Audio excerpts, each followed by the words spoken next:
Breaking news. Fani. Yes, honey, we are back talking about Fani Willis. So, as of February 20th of 2025, last week, Fani Willis sent a letter to Congressman Jim Jordan. Yes. And I'm going to read it in the sister girl accent by way she meant to say to him in his face. This is what it would sound like if she was standing in front of Jim Jordan. Face, honey.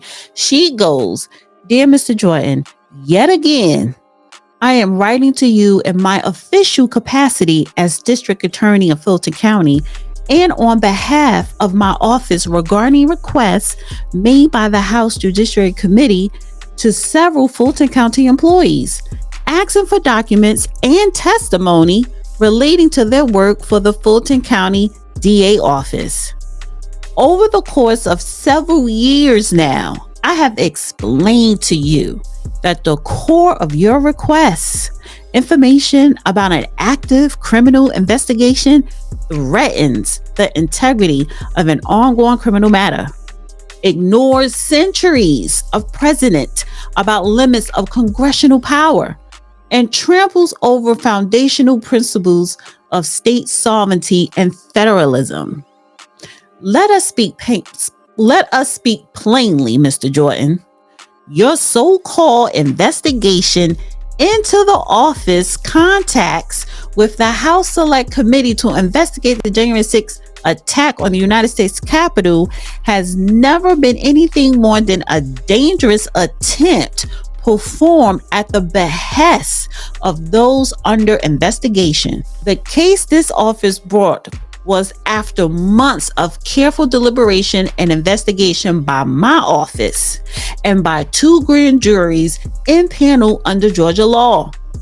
The federal government has no right to obstruct state and local investigations and prosecutions because you want to appease defendants whom a grand jury has found plausible cause to indict by interfering in their ongoing prosecution." Now let's back up a minute. Let's break this down so far, what she wrote. Because she's right. There is a law to where, okay, the federal government cannot just come into a state government and dictate terms unless the DA office is under investigation, which she is by the state of Georgia. Also, Fani Willis was officially removed from the Trump RICO case out of the state of Georgia. She was removed from that case. So it's no longer an ongoing investigation. And also, the federal government, under certain stipulations, they always trump, no pun intended, state under legal circumstances. So the federal government always wins. They always find a way. So she cannot continue to withhold her testimony, her employees' testimony, investigation paperwork that is being requested. It's going to come a point to where she's going to run out of excuses. She's going to run out of time, and she's going to have to face the music when it comes to these subpoenas. Now, this is just federal. The Georgia State Senate, they also subpoenaed her as well last week, but we're going to get to that in another video. But I want to focus on Congressman Jim Jordan, because he actually gave Fani Willis a deadline to hand over documents in the Trump investigation, and this was back in December of 2024. So he gave her a deadline. It says Republican Representative Jim Jordan has given Fulton County DA Fani Willis and her office a deadline to provide them with information as part of an investigation into whether the district attorney colluded with the Department of Justice under the Biden administration. They're just investigating to make sure you didn't have nothing to do with colluding with the Biden administration, because that would have been against the law. You cannot sit up here and charge someone on a RICO, on a state RICO, and collude with the federal government, i.e. the White House of the current administration that is sitting in that very White House. That is obstruction of justice. So, Ms. Thing, if you are innocent and if you did nothing wrong, then hand over the documents. Because your investigation, your RICO investigation for Trump, you are dismissed from it. That investigation, that whole case is dead in the water. She was removed. So the feds, the federal government, Congress, they're saying, we want to see those documents to make sure you were not colluding with the Biden administration.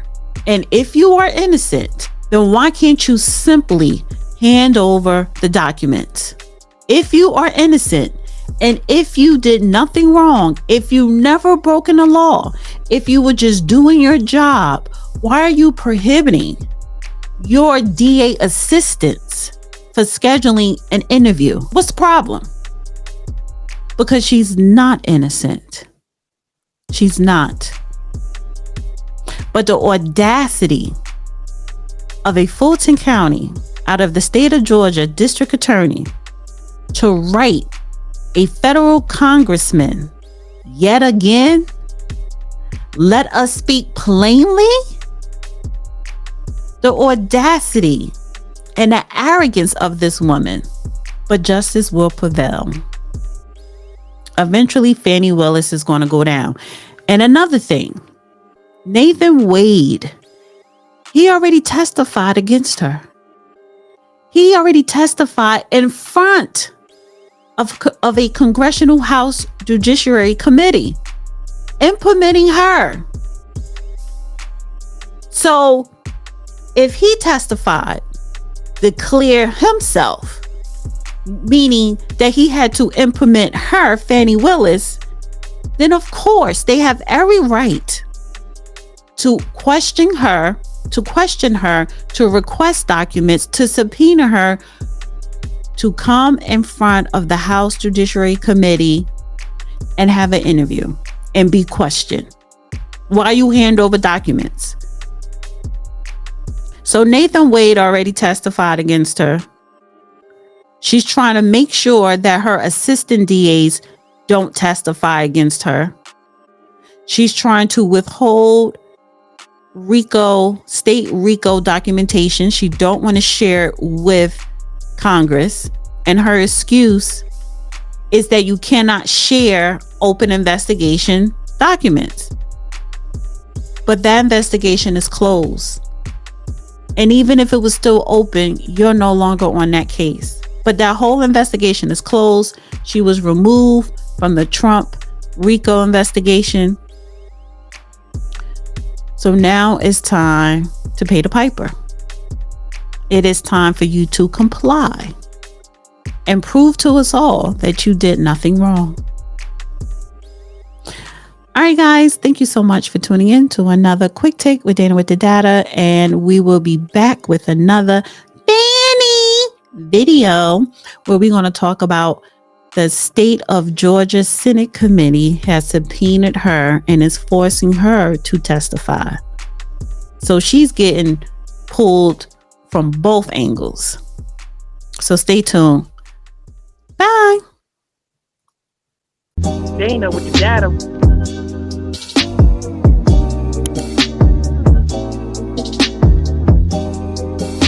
Dana with the data.